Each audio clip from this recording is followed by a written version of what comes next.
J'espère que vous allez bien. Je suis Sandrine Carl, bienvenue dans ce live. Donc je suis rentrée chez moi et je suis super contente de cette semaine d'immersion que j'ai passée avec des collègues entrepreneurs. Et je suis en même temps très heureuse de rentrer chez moi. Et du coup de vous retrouver pour ce petit live de ce soir. Donc quand vous arrivez, faites-moi un petit coucou, dites-moi qui est là, parce que j'aime bien toujours vous saluer quand vous arrivez. Et puis, à part plus la sensation qu'on a une vraie conversation ensemble. Et aujourd'hui, je voudrais réagir à un message que m'a envoyé une de mes clientes. Une de mes clientes, du coup, qui démarre dans le coaching. S'est formée à la Dharma Coach School. Et qui me disait que elle avait observé plusieurs choses récemment dans le milieu du business en ligne au sens large et dans le milieu du coaching en ligne également. Donc, ce qu'elle avait entendu à plusieurs reprises, c'était que le milieu du business en ligne était en crise et aussi que le milieu du coaching allait mal parce que certains coachs juger d'autres coachs ou certains non-coachs se disant coach jugent d'autres personnes qui disent coach alors qu'elles ne le sont pas. Donc je voudrais qu'on mette un petit peu de la clarté là-dessus et surtout qu'on arrête par pitié d'être dans une émotion comme la peur ou dans des émotions de sociabilisation comme la honte et la culpabilité. Ce que je voudrais vraiment voir avec vous, et je vais essayer de rester centrée, concentrée, parce que je suis un peu fatiguée et puis je suis très éparpillée aussi vers l'eau. Donc je vais revenir à mon corps et me connecter. Je vous invite à faire pareil dans l'instant présent, ici, dans l'espace et maintenant dans le temps. Ok.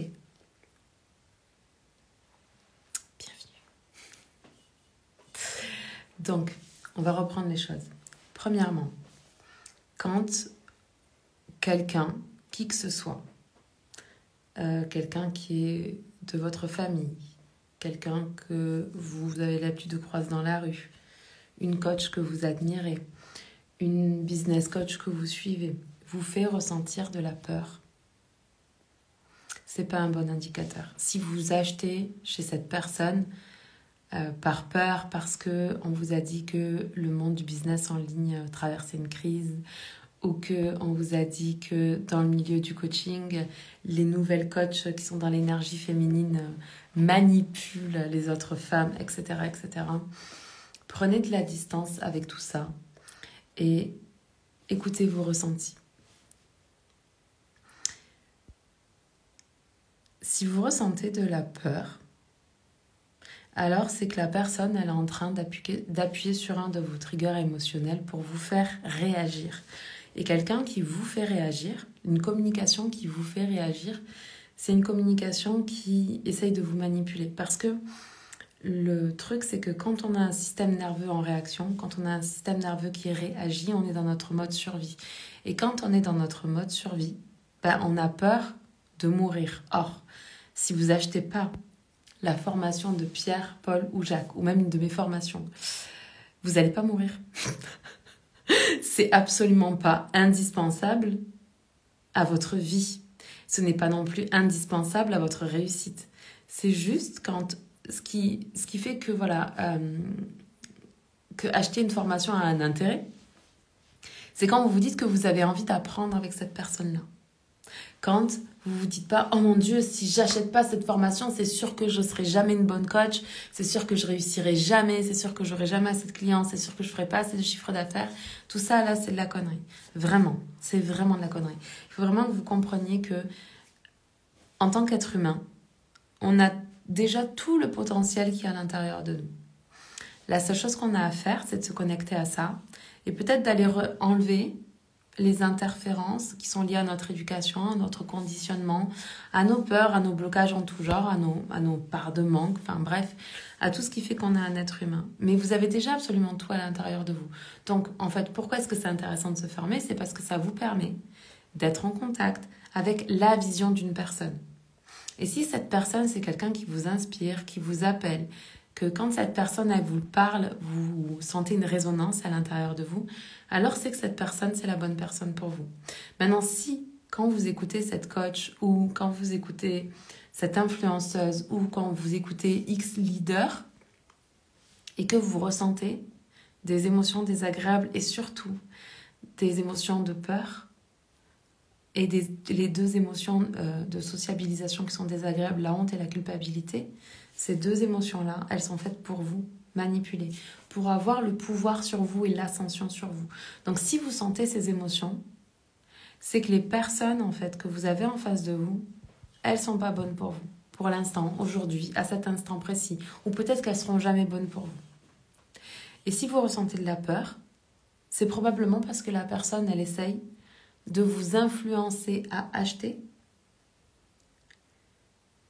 en utilisant votre système de survie naturel. Donc, on va prendre un peu de distance par rapport à tout ça. Vous savez que j'enseigne l'intelligence émotionnelle, je l'enseigne dans Dharmasana, je l'enseigne en profondeur dans la Dharma Coach School pour permettre à mes Dharma Coach non seulement de le comprendre pour elles, mais de pouvoir ensuite l'enseigner, de le comprendre pour leurs clients. Et c'est central en fait. Votre puissance, votre leadership, elle est essentiellement là-dedans. Elle est dans votre intelligence émotionnelle, dans votre capacité à aller en connexion avec les émotions que vous ressentez et vous diriger intentionnellement au travers de ce que vous ressentez, en accueillant ce que vous ressentez comme étant quelque chose de juste. En fait, si vous suivez mes vidéos, si vous regardez mon travail, etc., je suis persuadée que vous êtes des personnes sensibles. Et par sensible, j'entends pas sensiblerie, j'entends sensibilité un peu extrasensorielle ou comme un sixième sens un peu aiguisé. Ok ? Et donc, vous savez pertinemment quand on vous dit la vérité, quand on vous ment, quand on essaye de vous manipuler. Donc, j'aimerais que vous fassiez confiance par rapport à vos ressentis. Et que vous compreniez que vous avez toujours le choix de dire non ou de dire oui. Vous êtes toujours la personne qui va décider pour vous-même. Il n'y a personne qui va prendre la décision à votre place.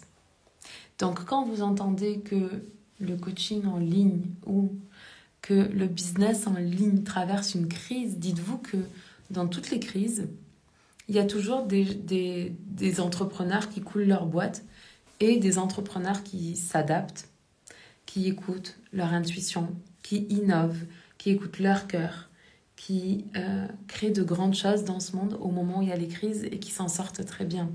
Et donc, je crois qu'un de mes messages centraux, c'est toujours de revenir à vous et de vous centrer dans votre cœur et dans votre vérité. C'est sûr que si vous avez voulu faire coach parce que vous vous êtes dit que ces derniers temps, c'était comme le métier à la mode pour gagner de l'argent, à mon humble avis, vous ne faites pas ce métier pour la bonne raison. Le métier de coach, c'est un métier que j'adore, que j'honore. C'est un métier qui repose sur de la méthodologie, sur une posture particulière, sur l'incarnation de certaines valeurs et d'un code de déontologie. Donc, on ne fait pas n'importe quoi quand on fait du coaching. Coucou, bienvenue dans ce live. J'espère que tu vas bien. Quand on se dit coach, alors on doit respecter la méthodologie et la posture qui revient au fait d'exercer ce métier-là. Sinon, on ne peut pas se dire coach. Et le problème, c'est qu'en France et dans le monde, le coaching n'est pas un métier qui est réglementé. Ça veut dire quoi ? Ça veut dire que tout le monde peut demain se dire coach. Le problème, c'est qu'aujourd'hui, il y a beaucoup de personnes qui ne se sont jamais formées au métier de coach, qui se disent coach. Et qui sont ou des leaders influentes, ou pas. C'est pas important. Mais du coup, on va avoir un regard sur le métier de coach, alors que ces personnes ne sont pas coach et n'appliquent pas une méthodologie, la méthodologie en fait qu'il y a dans le coaching. Le coaching apporte une structure à votre pratique. Et bien sûr qu'il y a de l'intuition. Bien sûr qu'on va donner du feedback à nos clients. Ils viennent aussi pour ça. Mais le truc, c'est que votre rôle de coach, c'est pas de dire aux gens ce qu'ils doivent faire. Votre rôle de coach, c'est de leur rendre 100% leur pouvoir et leurs clés et de leur poser des questions qui leur permettent d'être en contact avec qui ils sont profondément, avec leurs valeurs motrices fondamentales qui les mettent en mouvement et qui leur permettent de se réaliser. Donc quand on coach quelqu'un, on lui redonne sa puissance, on lui redonne son autonomie, on lui redonne son propre leadership. Et donc si vous vous faites accompagner par des personnes qui vous font ressentir de la peur, de la honte ou de la culpabilité, c'est qu'elles ne sont pas en train d'exercer selon le code de déontologie des coachs. Hello Lynn, bienvenue dans ce live, j'espère que tu vas bien. Donc voilà, mon message pour ce soir, parce que du coup je vais terminer le live ici. Mon message pour ce soir, c'est arrêtez d'écouter ce que dit Pierre, ce que dit Paul, ce que dit Jacques, ce que dit Pierrette, ce que dit Jacqueline et ce que dit Paulette. Par pitié, arrêtez. Et centrez-vous sur votre cœur et faites-vous confiance et ayez conscience que vous savez ce qui est juste pour vous. Pas au regard de ce que pensent les autres, mais au regard de ce que vous croyez vrai à propos de vous, à propos de votre pratique, à propos de votre véritable message, à propos de ce que votre âme, elle est venue apporter dans ce monde, ce que vous venez vous apporter dans ce monde. Connectez-vous à ça et ne regardez pas ce que font les autres. Arrêtez de vous comparer. Arrêtez de penser que quand une personne dit une chose, c'est cette réalité-là et que c'est rien d'autre parce que c'est faux. Il y a autant de coachs que ce qu'il y a d'êtres humains. Et il y a des gens qui se disent coach alors qu'ils ne sont pas formés au coaching. Et c'est dommage que ce métier ne soit pas réglementé parce qu'encore une fois, être coach, c'est avoir une structure d'accompagnement. Et c'est redonner le pouvoir et la puissance et l'autonomie à la personne. Donc, quand vous achetez avec un coach, quand vous achetez un programme de formation, quand vous achetez un coaching, quand vous investissez en vous pour vous réaliser, pour comprendre quelque chose, pour apprendre quelque chose, pour prendre conscience de quelque chose, pour mettre en place des changements dans votre vie, vous devez le faire. Pas depuis une énergie high vibe, genre « Ah, trop bien et tout !» Oui, c'est normal d'avoir cette émotion-là. Elle fait partie de toute la sphère des émotions de l'être humain. Mais je vous invite vraiment à aller connecter davantage avec votre sérénité, avec les basses émotions positives. Je vous rappelle, au cas où ça ne vous parle pas.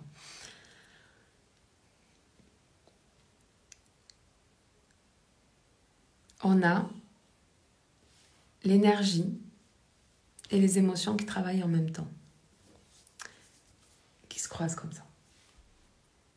Et on a des hautes énergies et des basses énergies. Et quand je parle de haute énergie, basse énergie, je ne parle pas de fréquence. La fréquence, c'est quand on associe une énergie à une émotion. Donc, vous avez des émotions qui sont agréables et des émotions qui sont désagréables. Et puis, vous avez des énergies qui sont hautes et des énergies qui sont plutôt basses. En tant qu'être humain, on devrait passer 70% de notre temps en basse énergie positive. Ça veut dire que 70% de notre temps, on devrait être dans le calme, la sérénité, la confiance, la foi, un sentiment de bien-être intérieur et agir depuis cet endroit-là. Et parfois, on va avoir des shoots de dopamine et du coup, on va ressentir de la joie, de l'enthousiasme, de « Ah, je suis tellement contente !» Mais on ne peut pas être toute la journée dans cette énergie-là, c'est pas possible. Et qu'est-ce qui se passe quand on est trop longtemps dans cette high vibe? C'est que notre cerveau, à un moment donné, pour se recharger en énergie, il a besoin de basculer en basse énergie. Sauf que lui, il ne fait pas la différence entre une basse énergie agréable et une basse énergie désagréable. Une basse énergie positive ou une basse énergie négative. Donc du coup, pour se recharger, il nous bascule en basse énergie négative. Et c'est comme ça que vous avez des influenceuses, par exemple, qui travaillent énormément sur les écrans toute la journée, qui sont sur les réseaux sociaux et qui vont chercher leur shoot de dopamine. Et un exemple d'une personne qui est drivée par ces shoots de dopamine, c'est quelqu'un qui va scroller sur son téléphone sans même s'en rendre compte et verrouiller son téléphone sans même avoir lu ce qu'elle regardait. Ok ? Ça, c'est un appel à la dopamine. Et quand on est trop dans cette haute énergie positive, c'est ce qu'on recherche, ça s'appelle à la dopamine. Sauf que pour notre système nerveux, c'est pas périn. Ça ne peut pas durer.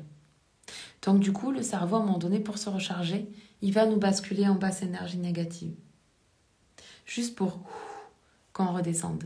Et donc, c'est de notre ressort de mettre en place des stratégies de ressourcement, d'apprendre à gérer son énergie, à être en contact, à être en présence avec soi, à être dans son corps pour ressentir tout ça et agir depuis une basse énergie positive.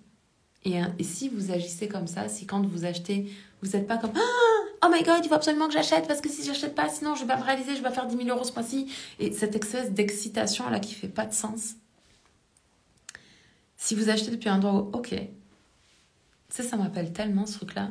J'ai tellement envie d'aller développer mon expertise, apprendre une nouvelle chose, etc. Ah, j'ai confiance en moi, là, je sens que ça peut vraiment m'aider à passer un cap. Je peux le sentir, je me sens bien avec cette coach, elle m'inspire.